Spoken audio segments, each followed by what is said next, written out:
বৰ্তমান আছোঁ শ্ৰী শ্ৰী দক্ষিণ পাটকাই সত্ৰত আছোঁ আৰু ভিতৰত গৈ কিনে আপোনালোকৰ পৰিৱেশটো দেখাম আৰু আজি বিশেষকৈ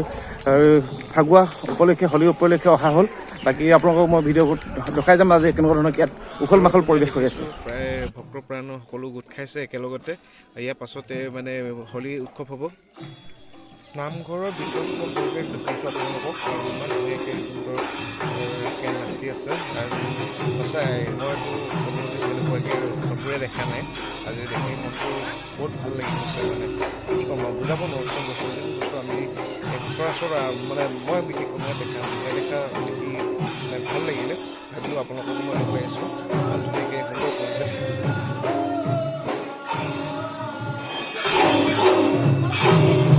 কণ ভাইটিকেইটা মানে ফাকুৱা খেলি থকা হোলী খেলি থকা দেখি কিনে ভাইটিকেইটা ওচৰলৈ গৈছোঁ আৰু ইমান ধুনীয়াকৈ ভাইটিকেইটাই মানে কি ক'ম আৰু ইমান ধুনীয়াকৈ খেলি আছে মানে ৰঙৰ উৎসৱ যিহেতু ফাকুৱা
ৰং লগাই দিলে পুৰা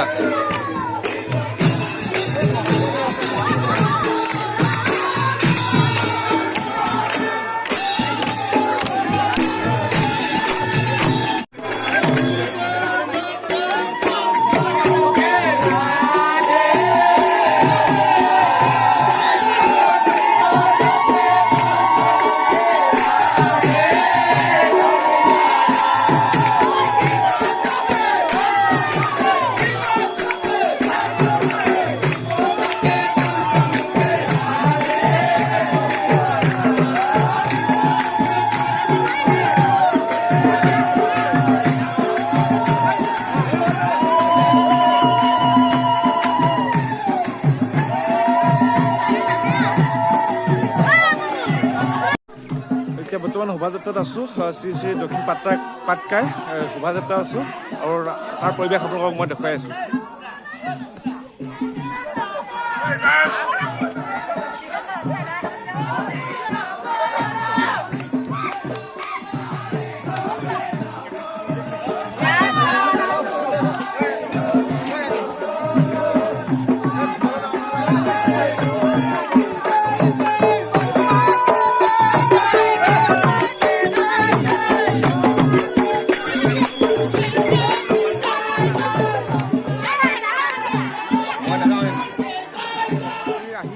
বিশেষকৈ আজিৰ দিনত আহিলোঁ আৰু আপোনালোকৰ অলৰেডি গম পায় যে মই দক্ষিণ পাটকাইত আছোঁ সত্ৰত আৰু বিশেষকৈ আজি যিটো পৰিৱেশটো দেখি সঁচাই আপ্লুত হ'লোঁ আৰু বিশেষকৈ আজি প্ৰথম মানে জীৱনত প্ৰথমবাৰ মই এনেকুৱা এটা পৰিৱেশ দেখিছোঁ আৰু বহুত মন প্ৰাণ ভৰি গ'ল আৰু মাজুলীৰ কথানো কি ক'ম মাজুলী বিশ্ববিখ্যাত জনাজাত আৰু ইয়াত মাজুলীত বহুত বাহিৰৰ পৰা বহুত মানুহ আহে মাজুলীৰ পৰিৱেশ চাবলৈ আৰু পৰিৱেশ পাই আজি বহুত নিজকে আপ্লুত আৰু বিশেষকৈ আজি আকৌ এবাৰ ক'বলৈ মন গৈছে মোৰ বহুত আহি কিনে বহুত সুখী আৰু বিশেষকৈ নেদেখা বস্তু দেখিছোঁ যিহেতু মই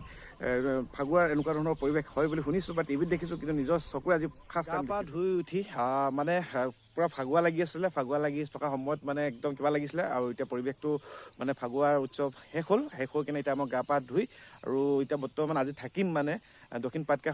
সত্ৰতে থাকিম আৰু এতিয়া ওচৰতে পুখুৰীত আছে আৰু ওচৰৰ পৰিৱেশটো চাইছোঁ বহুত ধুনীয়া পৰিৱেশ আৰু চৰাই চিৰিকটিৰ মাত শুনিছোঁ আৰু বিশেষকৈ আমাৰ সেইফালে চৰাই চিৰিকটিৰ মাত শুনিবলৈ পোৱা নাযায় মানে আৰু ইমান ধুনীয়া এটা পৰিৱেশ মই আপোনালোকক পৰিৱেশটো মই দেখাইছোঁ এয়া হৈছে দক্ষিণ পাটকাই মানে সত্ৰৰ পৰিৱেশ আৰু ইমান ধুনীয়া আৰু আমি সৌটো ঘৰত থাকিম মানে সেইটো মানে দক্ষিণ পাটকাই গেষ্ট হাউচ বুলি ক'লেও বেয়া নহয় তাতে আমি থকা হ'ব সেই ঘৰটো দেখিছে তাতে থকা হ'ব বাকী এই ওচৰৰ পৰিৱেশটো আৰু মই মানে গা পা ধুই কিনে ওলাই আহিলোঁ আৰু পৰিৱেশটো চাওঁ বুলি ইমান ধুনীয়া পৰিৱেশ আৰু পৰিৱেশটো সঁচাই বহুত ভাল লাগিছে মানে আৰু এনেকুৱা পৰিৱেশত মানে থাকি নিজান পৰিৱেশত থাকি মোৰ বিশেষকৈ বহুত ভাল লাগে মানে চাৰিও মানে দুই চাইডে পুখুৰী আছে মানে এইফালে এটা পুখুৰী আছে আমি গেষ্ট হাউচত আছোঁ গেষ্ট হাউচত এতিয়া মানে খুৰাই এতিয়া আমাৰ কাৰণে খানা বনাইছে খুৰা সুধো আজি খানা কি বনি আছে খুৰা কি খানা বনিছে আজি দালি হ'ব আমাৰ দক্ষিণপাট সত্ৰত এটাই কি আমিষ নচলে নিৰামিষ চলে হয় সেই নিৰামিষৰ কাৰণে আমি দালি বনাইছোঁ দালিৰ লগত ডিম বিলাহী দিছোঁ অন্যান্য বস্তু দালিখন বনাম আৰু ভাত বনাম ভাজি দুখন বনাম ফুলকবি এখন বনাম আৰু ৰঙালাও ভাজি এখন বনাম আৰু পাপৰ বনাম চালাড দিম এনেকৈ আলহী অতিথি হিচাপে নিয়ম এটা কৰিম আৰু তৃপ্তিৰে এসাঁজ খাম বুলি ভাবিছোঁ আৰু সেইটো ভগৱান যাদৱৰাই কথা যাদৱৰাই যদি ভাল কৰে আৰু সেয়াই হ'ব মই ভাল কৰিম বুলি মই ভাল কৰিম বুলিতো মোৰ কোনো কথা নাই যাদৱৰাই নামতে বনাইছোঁ তেওঁ যদি অমিত কৰি ভকতক শুশ্ৰূষা কৰাব বিচাৰে তেওঁৱে ভাল কৰিব আৰু হেৰি খুৰা এই কথা এটা সুধোঁ মই আগে পিছত দেখা নাই বাৰু আজি যিটো পৰিৱেশ মই দেখা পালোঁ পৰিৱেশটোৰ বিষয়ে অকণমান কওকচোন আপুনি এই পৰিৱেশটো হ'ল যাদৱৰাই যেতিয়া জগন্নাথৰ পৰা অনা হয় সেই যিখিনি কৰ্ম আছে তেওঁৰ ওচৰত যে মই যাম হয় মোৰ চুক্তিখিনি একে কৰিব লাগিব বুলি সেই চুক্তি অনুসাৰে ইয়াত আবদ্ধ হৈ আছে যাদৱৰাই যেতিয়ালৈকে ইয়াত থাকিব তেতিয়ালৈকে সেই চুক্তি পালন কৰিব লাগিব আঘোণ মাহৰ পূৰ্ণিমা তিথিত ৰাস উদযাপন হ'ব লাগিব তাৰপিছত এই ফাগুন মাহত এই ফাগুনৰ পূৰ্ণিমাত ফাকুৱা উৎসৱ পালন কৰিব লাগিব কাতি মাহত আকাশবন্তি জ্বলাব লাগিব সেই মৰ্মে চুক্তি অনুসাৰে হৈ আহিছে হৈ থাকিব আৰু দক্ষিণ পাটকাই সত্ৰৰ বিষয়ে চমুকৈ কওকচোন যিসকলে নাজানে আপোনাৰ মুখৰ পৰা মানে জানিব অকণমান চেষ্টা কৰিছোঁ বিশেষকৈ ময়ো ইমান ভালকৈ নাজানো বাৰু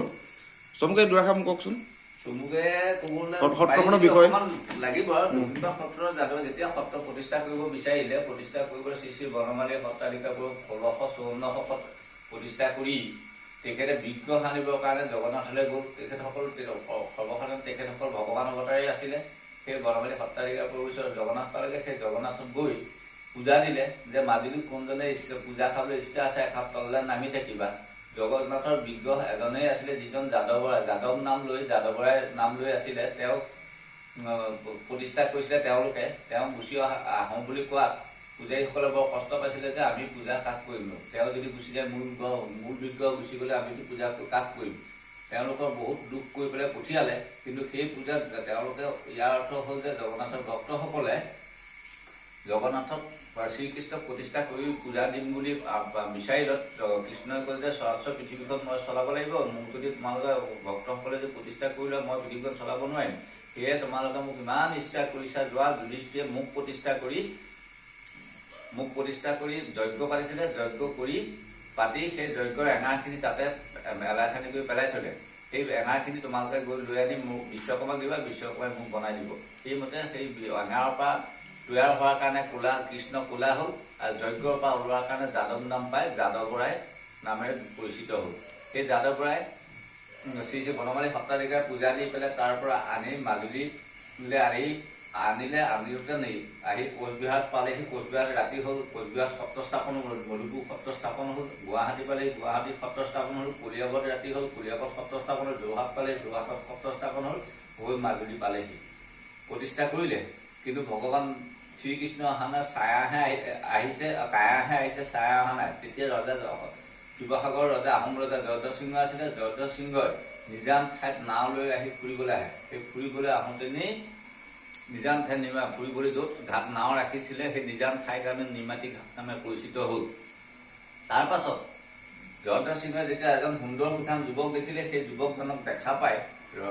জয়ধ্বজ সিংহ বিমোচিত হ'ল হৈ পেলাই ভাবিলে যে মোৰ ৰাজকন্যাক যদি এওঁলৈ বিয়া দিব পাৰোঁ মই বহুত কৃতাৰ্থ হ'ম সেইটোকে তেওঁলোকে চিন্তা কৰি আগবাঢ়িলে বাঢ়ি গৈ কৃষ্ণক যেতিয়া কৃষ্ণ বুলি নাজানিছিলে কথা হৈছিল কৃষ্ণ বুলি জনা নাছিলে নাজানি তেওঁক ক'লে যে তুমি যদি মোৰ এটা চৰ্ত পালন কৰা মই তোমাক নাৱেৰে পাৰ কৰাই দিম সেই কি চৰ্ত বুলি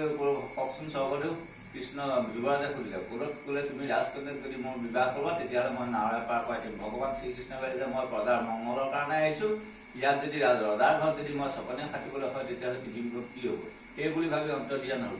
তেতিয়া ৰজা জয়ধ্বজ সিংহই অষ্টাং দি পৰি তেওঁক ক্ষমা কৰিলে মই নাজানি অপৰাধ কৰিলোঁ, সত্ৰ মাৰ্জন অপৰাধ ক্ষমা কৰিব, গতিকে মই আপোনাৰ যি সত্ৰ তাক আখৰা পালন কৰিম। সেই মৰ্মে গৈ মাজে তেওঁ চুক্তি অনুসাৰে সত্ৰ বনাই দিম বুলি ক'লত তেওঁ ক্ষমা খুজিলে আৰু শলা বন্তি দক্ষিণাসহ দি পেলাই